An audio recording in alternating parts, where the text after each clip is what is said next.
आणि आता घेणार आहोत गावखेड्यातील महत्त्वाच्या बातम्यांचा वेगवान आढावा. 36 जिल्हे 50 बातम्यांमधून.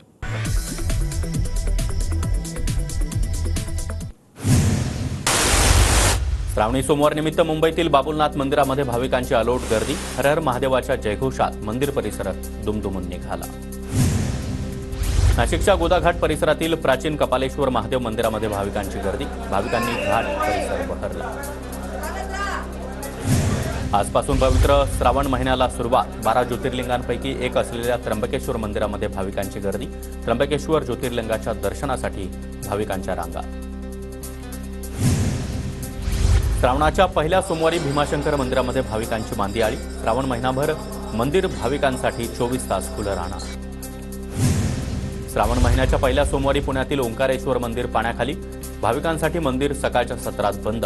खडकवासला धरणामधून सोडण्यात आलेल्या पाण्यामुळे मुठा नदी तुडुंब. श्रावणी सोमवार निमित्त रत्नागिरीतील संगमेश्वर तालुक्यातील मार्लेश्वर मंदिरामध्ये भक्तांच्या रांगा. मंदिरामध्ये आकर्षक फुलांची सजावट. छत्रपती संभाजीनगरच्या घृष्णेश्वर ज्योतिर्लिंगाचं दर्शन घेण्यासाठी भाविकांची गर्दी. श्रावणातल्या पहिल्या सोमवारी पहाटेच्या आरतीसाठी भाविकांनी गर्दी केली. श्रावणी सोमवार निमित्त 12 ज्योतिर्लिंगांपैकी 8वं ज्योतिर्लिंग असलेल्या नागनाथ प्रभूंच्या मंदिरात देखील गर्दी. राज्यभरातील भाविक हिंगोलीच्या मंदिरामध्ये दाखल. श्रावणी सोमवार निमित्त वैजनाथ मंदिरामध्ये देखील दर्शनासाठी भाविकांची मोठी गर्दी. श्रावणी निमित्त मंदिराला आकर्षक विद्युत रोषणाई.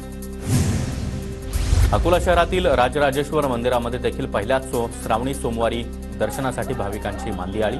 महादेवाला जलाभिषेक करत भाविक दर्शनामध्ये गुंग. भाविकांसाठी एसटी महामंडळाच्या वतीनं श्रावणामध्ये एसटी संगीत तीर्थाटन या उपक्रमाला आजपासून सुरुवात. ज्येष्ठ नागरिक, महिला यांना मोफत आणि माफक दरामध्ये तीर्थाटनाचा आनंद घेता येणार. मध्य, पश्चिम आणि कोकण रेल्वे प्रशासनाकडून गणेशोत्सवानिमित्त विशेष रेल्वेगाड्यांची सोय. मात्र सलग सुट्ट्यांमुळे काही मिनिटातच प्रतीक्षा यादी पूर्ण. कोल्हापुरातील मानाच्या गणपतीचं आगमन. मिरवणूक सोहळ्यासाठी हजारो गणेश भक्तांची हजेरी. ढोल ताशाच्या गजरामध्ये बाप्पाचं आगमन. नाशिकमधील गोदावरी नदीच्या पाणी पातळीमध्ये वाढ. पुराचं इंडिकेटर समजल्या जाणाऱ्या दुतोंड्या मारुतीच्या बेंबीपर्यंत पाणी. नदीकाठ परिसरातील नागरिकांना प्रशासनाकडून सतर्कतेचा इशारा. यंदा पहिल्या पावसातच नाशिकमध्ये पूरस्थिती. गंगापूर धरणामधून 8100 क्युसेकनं पाण्याचा विसर्ग सुरू. गोदाघाट परिसरातील रहिवाशांना सतर्कतेचा इशारा. सांगलीमध्ये कृष्णा नदीची पाणी पातळी 11 इंचानं उतरली. नदीची पाणी पातळी सध्या 39 फुटांवर.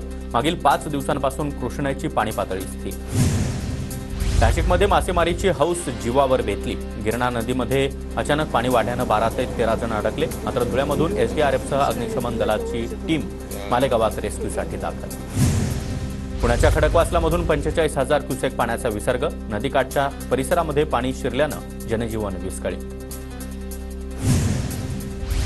मुख्यमंत्री एकनाथ शिंदेंचा दिल्ली दौरा तुर्तास लांबणीवर. पूरस्थितीची पाहणी करण्यासाठी मुख्यमंत्री आज पुणे दौऱ्यावर असणार. पुण्यामध्ये वस्त्यांना पुन्हा एकदा पाण्याचा वेढा. एकतानगरमधून नागरिकांचं स्थलांतर. नागरिकांच्या मदतीसाठी लष्कर देखील पाचारण.